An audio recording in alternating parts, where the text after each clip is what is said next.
시청자 여러분 안녕하십니까? VOA 뉴스투데이 시작합니다.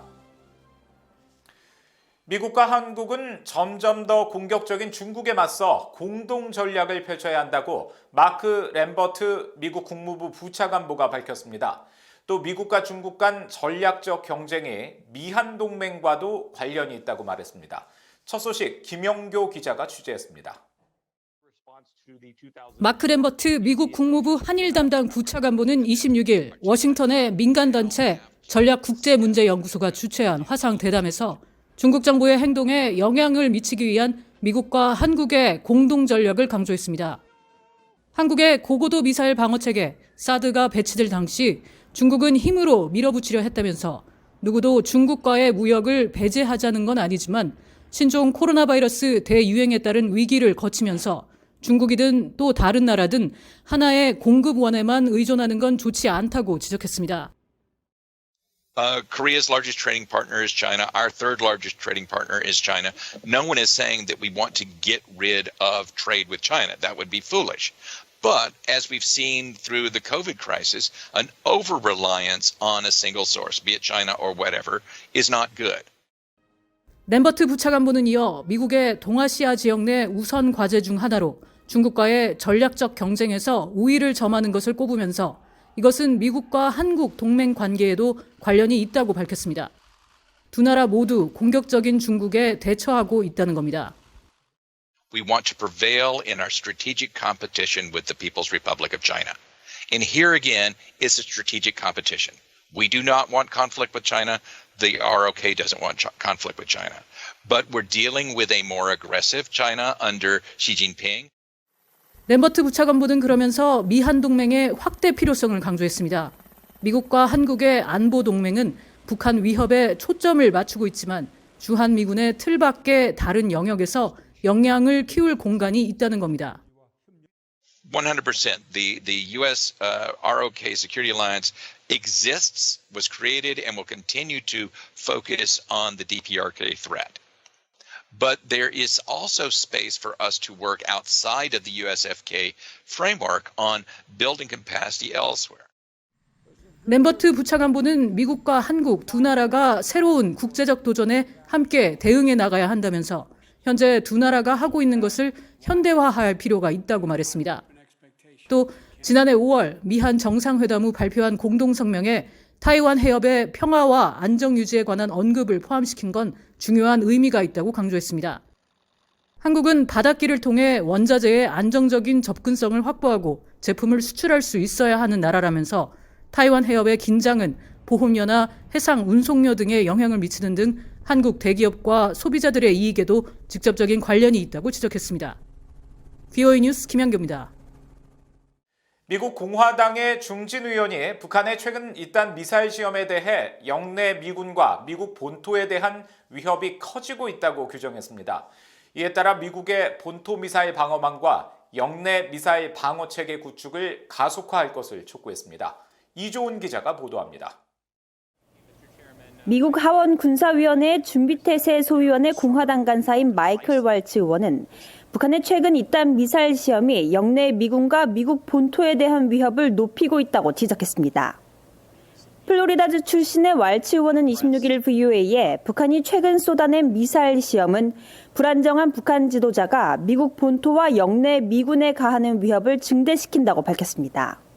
북한이 핵과 장거리 미사일 시험 재개 가능성을 시사하고 2018년 폭파 당시 폐쇄됐다는 풍계리 핵실험장을 여전히 유지 운영하고 있다는 분석이 제기된 상황에서 새해 들어 5번째 미사일 시험 발사로 무력 시위가 이어가자 미국 의회에서는 북한의 위협이 커지고 있다는 경고의 메시지가 다시 나온 겁니다. 왈츠 의원은 특히 미국의 본토 미사일 방어망이 북한의 위협을 상쇄하도록 하고 괌을 비롯한 영내 미사일 방어 체계 강화가 시급하다고 강조했습니다. 바이든 행정부가 진행 중인 미사일 방어 검토를 통해 미국의 본토 미사일 방어가 북한의 위협을 능가하도록 하고 괌에 배치된 미사일 방어 체계와 같은 영내 핵심 역량을 가속화할 필요가 있다는 겁니다.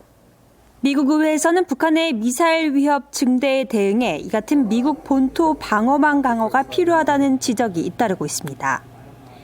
앞서 지난 5일 하원 군사위 공화당 간사인 마이크 로저스 의원도 VOA에 미국 본토 미사일 방어 역량이 북한의 위협보다 확실히 앞서 있도록 하는 것이 가장 중요하다면서 이 점이 바이든 행정부의 미사일 방어 검토에 분명히 명시돼야 한다고 강조했습니다. 또 북한 등 적국의 미래 위협을 앞지르기 위해 고안된 차세대 요격기 프로그램에 충분한 예산을 지원할 것을 바이든 행정부에 촉구했습니다. 북한이 핵과 대륙간 탄도미사일 ICBM 시험 재개 가능성을 시사하자 공화당 일각에선 미국이 핵 공격에 대한 억지나 반격을 위해서만 핵무기를 사용하는 새로운 핵 정책을 채택해선 안 된다는 목소리도 이어지고 있습니다.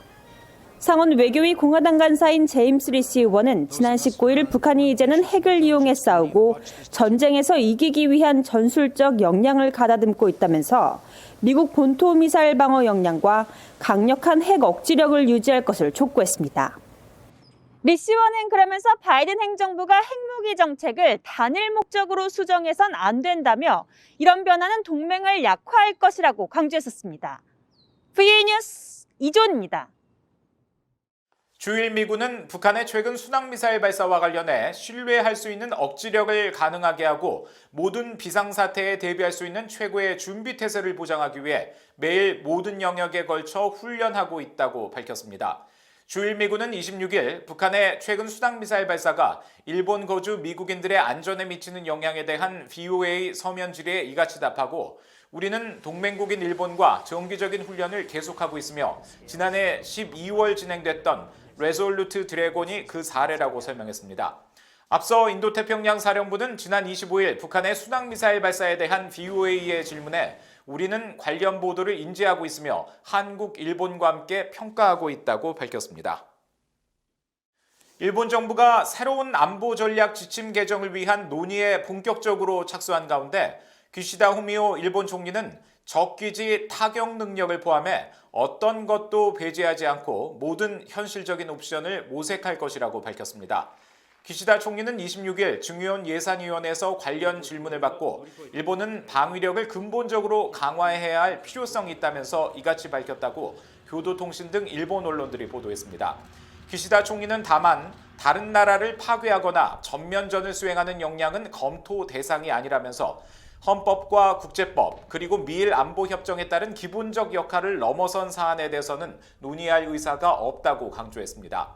적기지 공격 능력은 사실상 원거리 정밀 타격 수단을 보유한다는 의미로 지난 21일 미일 정상이 화상회담에서 미일 동맹의 억지력과 대처력을 한층 강화해야 한다고 합의한 이후 일본 정부는 이 같은 방안에 대해 본격적인 논의에 들어갔다고 일본 언론들이 전했습니다. 국제사회의 대북제재 이행 문제를 다루는 유엔 안보리 대북제재위원회의 회원국 간 교신 횟수가 급감하는 등 최근 대북제재위원회의 활동이 위축되고 있는 것으로 나타났습니다. 유엔 안보리 대북제재위원회가 2021년 활동사항을 종합해 최근 공개한 연례 보고서에 따르면 지난해 비공식 협의를 진행한 것은 단 3차례로 2019년에 6차례, 2018년에 7차례에 비해 절반에 불과했습니다. 또 지난해 대북제재 조치 이행과 관련해 39개 나라 정부와 131회의 교신을 했다고 밝혔는데 이 역시도 2020년 72개국과 251회 교신과 비교할 때 크게 떨어졌습니다. 앞서 린다 토머스 그린필드 유엔 주재 미국 대사는 지난해 10월 대북제재위원회가 제 역할을 못하고 있으며 제재 위반을 단속하고 이행을 강화해야 한다고 공개적으로 비판한 가운데 중국과 러시아 등의 대북제재 이행과 추가 제재 부과에 소극적이라는 지적도 제기되고 있습니다. 이상으로 VOA 뉴스투데이 마칩니다. 시청해주신 여러분 고맙습니다.